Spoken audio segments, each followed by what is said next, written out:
February 25th, 1995. Frank Sinatra walked on stage for what everyone hoped wouldn't be the last time, but deep down, they all knew the truth. What happened in those final 6 songs shattered the illusion of invincibility that Old Blue Eyes had spent 60 years building, exposing a vulnerability that left 1,100 people breathless and the music world forever changed. But why did he choose that song to end it all, and what was he really trying to tell us?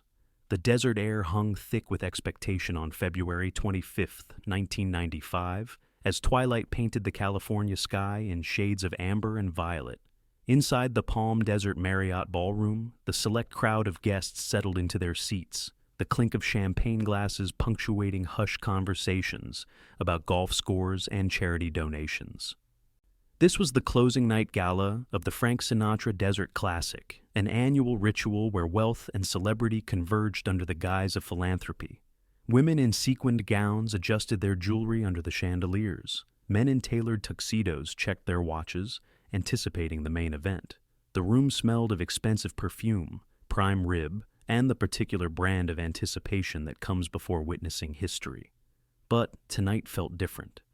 The usual ease had been replaced by a heaviness, an unspoken tension that made women clutch their pearls a little tighter, and men loosen their bow ties.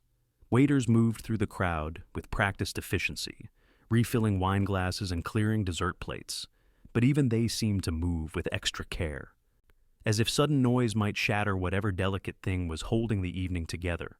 At corner tables, industry insiders leaned toward each other, whispering about what they'd heard: Richmond, the fainting spell, the memory problems, the rumors that wouldn't die no matter how many publicists issued denials.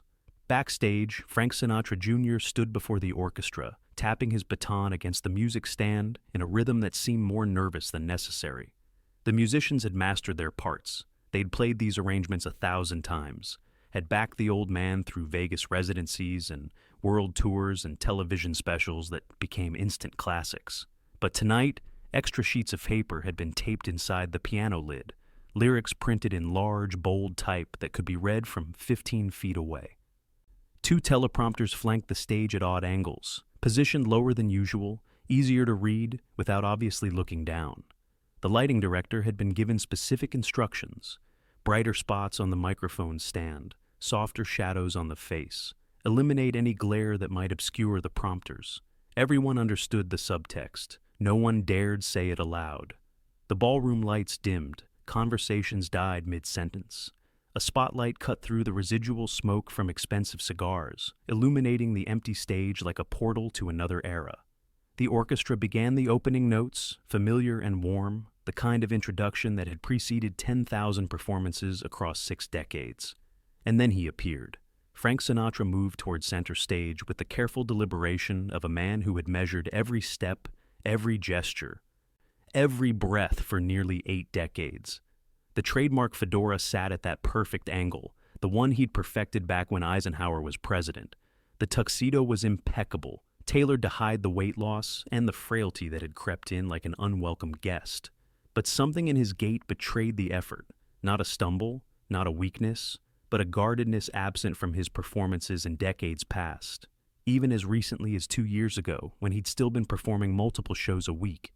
The audience erupted. 1,200 people rose to their feet before he'd sung a single note, their applause thunderous and desperate, as if volume alone might hold back time, reverse biology, keep this moment suspended forever.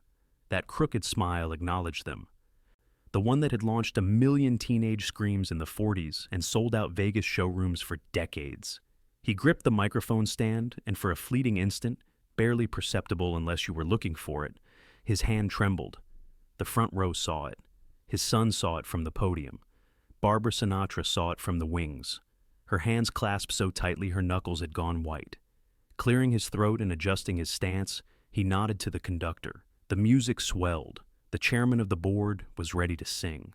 The performance, however, had begun hours earlier in a different kind of spotlight.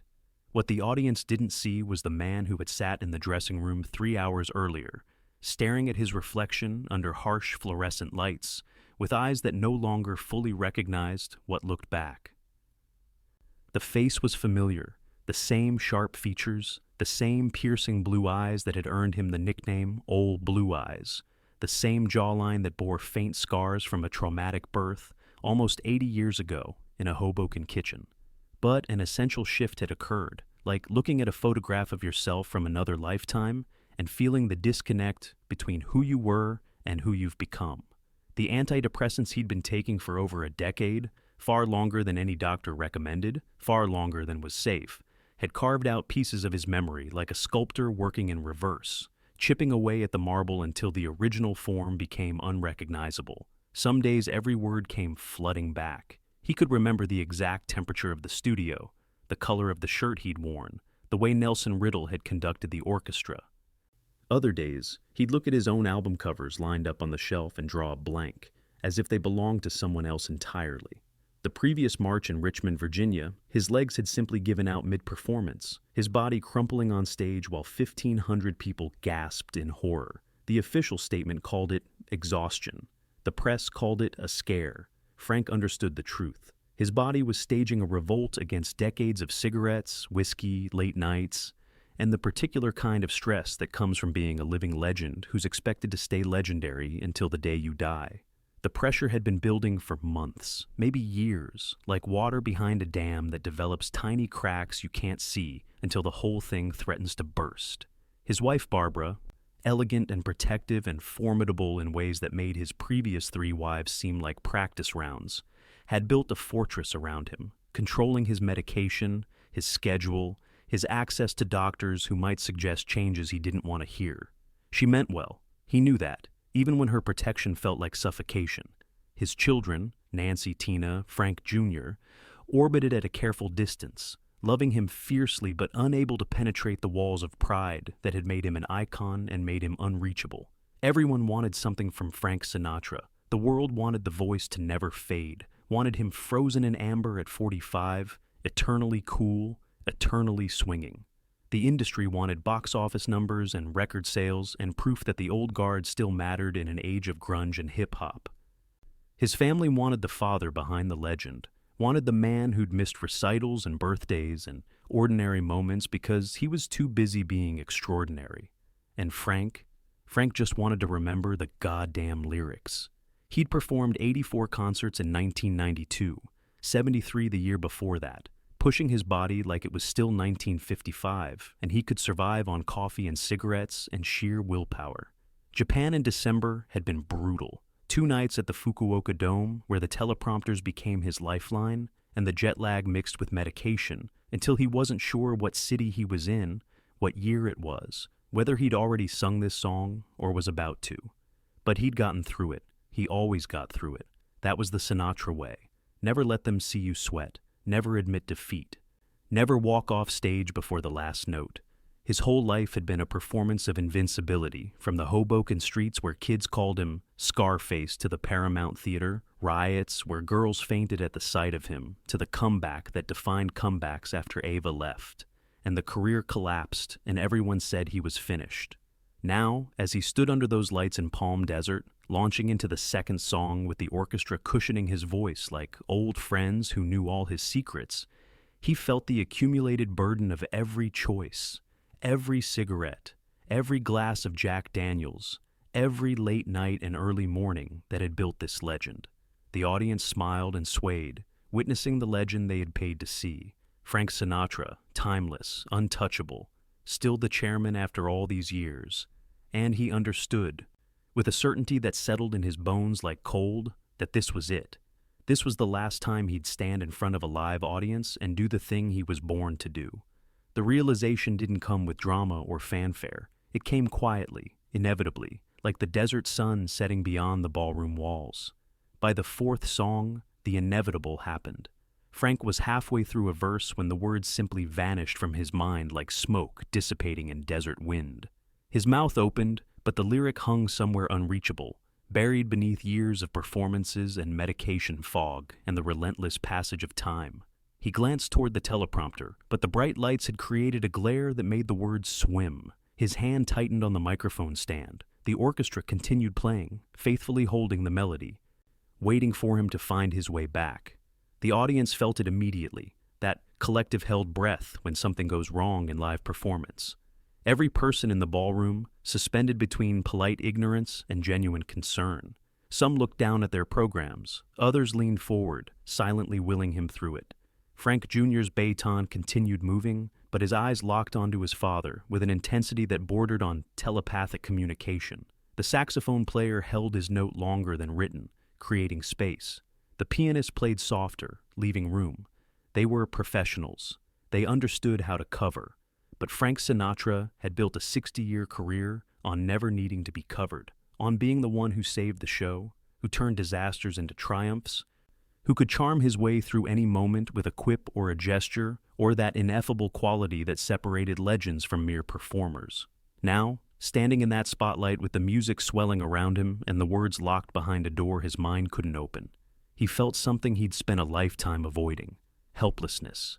He could see Barbara in the wings, her face a portrait of restrained panic. He could feel the pressure of every gaze in that ballroom, watching the great Frank Sinatra struggle with something as fundamental as remembering. The younger guests probably thought it was just age. Everyone forgets things at 79. But the ones who'd followed his career closely, who'd read the reports about Richmond, who'd noticed the increasing reliance on teleprompters and the shortened set lists, they recognized this was more than a momentary lapse. This was the body finally sending the message the mind refused to accept. It's time. The silence stretched impossibly long, though in reality, it was perhaps 15 seconds. The lyric returned, muscle memory rescuing what cognition couldn't. And he pushed through to the end of the song. The applause was immediate and generous, perhaps too generous. The kind of ovation that carries equal parts admiration and sympathy. He acknowledged it with a slight nod, then turned toward his son. Their eyes met across the space between stage and podium. No words needed. Frank Jr. had seen his father's invincibility crack, had watched the man who'd taught him everything about performance nearly break under the weight of his own legend. A handkerchief emerged from his pocket, dabbing his forehead with practiced ease, the kind of gesture he had performed 10,000 times before. But everyone noticed the trembling. Stepping back from the microphone, he left the audience in uncertain silence. The band held their instruments in ready position, waiting for the signal to continue. He looked out over the crowd, these people who'd paid to be part of something special, who'd come expecting the Sinatra magic, and instead were witnessing a moment far more human and profound. Frank Sinatra made a decision in those crucial seconds that would define how the world remembered him. He could have walked off stage, claimed illness, let the handlers spin it into something manageable. He could have powered through 6 more songs on sheer force of will and professional pride, but instead, he chose the harder, more honest path. He chose to end it his way. Leaning into the microphone, his voice carried none of the bravado or swagger that had defined decades of performances. It was simply a man talking to people. "You know," he said, "I think we've got time for a couple more." The audience laughed, a release of tension that rippled through the ballroom like wind through wheat. They loved him for that understatement, for the way he could acknowledge the elephant in the room without making it the whole show. He gestured toward his son. "Let's do something that matters." The orchestra began the opening notes of "The Best Is Yet to Come," and the choice landed like a revelation. Not "My Way" with its triumphant defiance. Not New York, New York" with its fists in the air energy. But this, a tender, hopeful song about looking forward even when looking back, seems easier. The irony wasn't lost on anyone. Here was a man in his final public performance, his memory failing, his body betraying him, singing about better days ahead. But a miraculous shift occurred as he began to sing. The struggle from seconds earlier vanished. His voice found that clear, controlled tone that had made him famous. That bell-like quality that could break hearts and mend them in the same phrase. Maybe it was muscle memory reaching back 60 years. Maybe it was one last gift from whatever gods watch over performers. Or maybe Frank Sinatra was showing everyone what a real professional does. You save your best for last, you leave them wanting more, you go out on a high note even when everything inside you is falling apart. He sang every word perfectly, his phrasing impeccable, his emotion genuine but controlled. The audience sat transfixed, understanding they were witnessing an unprecedented moment. This wasn't just a performance. It was a farewell, a thank you, a benediction. and a promise all wrapped into 3 minutes of music. When he reached the final chorus, his voice swelled with unexpected strength, and for one shining instant, everyone in that ballroom might believe that maybe, just maybe, the best really was yet to come. The last note faded. Frank stood at the microphone for a heartbeat longer than necessary, as if memorizing the view from this side of the spotlight one final time. Then he did something he'd never done in 6 decades of performing. He removed his fedora, held it against his chest, and simply nodded. Not the showman's bow, not the Vegas flourish, but a gesture of genuine gratitude from a man to other human beings. No encore, no returning for one more. He turned and walked off stage with that same measured gait, and as he disappeared into the wings, the audience rose as one. The applause was different now, not the screaming adoration of Bobby Soxers or the cool appreciation of jazz aficionados, but a deeper emotion, respect, love, grief for what was ending, gratitude for what had been. Barbara reached for him as he came off stage, and he let her. This man who'd always stood alone, finally allowing someone to steady him. Frank Jr. abandoned his conductor's podium and embraced his father. The orchestra stayed seated, instruments in their laps, several wiping their eyes. They'd just played Frank Sinatra's final performance, and the weight of that reality hung in the air. 3 years later, when Frank Sinatra died of a heart attack at Cedars-Sinai Medical Center, the obituaries would chronicle his music, his films, his marriages, his controversies. But those who were in the Palm Desert Marriott ballroom that February night would remember something else entirely. They'd remember the moment when the chairman of the board chose vulnerability over invincibility, when he showed the world that even legends are human and that sometimes the bravest thing you can do is know when to walk away. The song title became prophetic in ways no one anticipated, because the best that was yet to come wasn't more performances or more accolades. It was the legacy of a man who taught generations that true artistry means giving everything, even when you have nothing left to give.